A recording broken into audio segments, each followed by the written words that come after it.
kisi namara kisi ngesi boleh. Amin. Yo guru kisi mana dunia lekan. Intak Islam tu nabi iman kamu. Wallahi.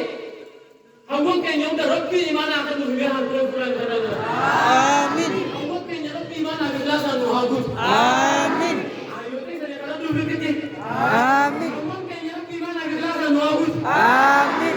Isini sisa jalan Rabbi sini hagut. Amin. Rabbi iman akan jelasan muhagut. Amin. Umri ni lagi halau Rabbi iman iman mula Rabbi sini akan semua. Amin. Mana mutia dunia sendiri dia tu. Isi kamu cakap dia, wala muda tu aja deh. Kalau aku cina dia tu, yang aku mutia kan dia mana apa apa. Lalu kamu jadi deh.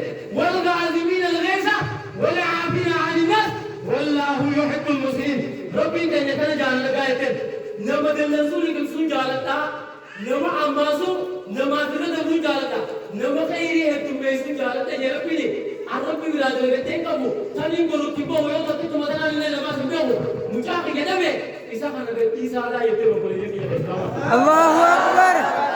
तू भी तो लुकु नमाज अब देवर तू भी तो जाए मत लाते मौसम में दुनिया गुदू गंगा गुदू वाली कबे वासे मैं गंगा चली रहती वहां ये तो संजी जाने माल मा अकन से चीज से ना कुरान मसनी तबते येते अरन की कुरान तो कोई सी कुरान गुदू नो तरामा उलस पर उमार सोती में हमारा भी नवाज सोचे Amin. wallahi rabbi nwaaz soce Amin. hadith soce rabbi nwaaz zuwa Amin. mere malumat se ka dinan rabbi nama dil rasul kam sun jalan nama nama na muru jalan nama kairi hetu me batu jalan te tanafil ro khude bi jete duro akasiti ya ayyuti ya adil ma gairate alim ma gaizifita ashhadu an la ilaha illa allah wa ashhadu anna muhammadar rasulullah Allahu Akbar. Sawaba intalasani di, namni kumni afata Islam ka karutu boleh jadi Islam. Allah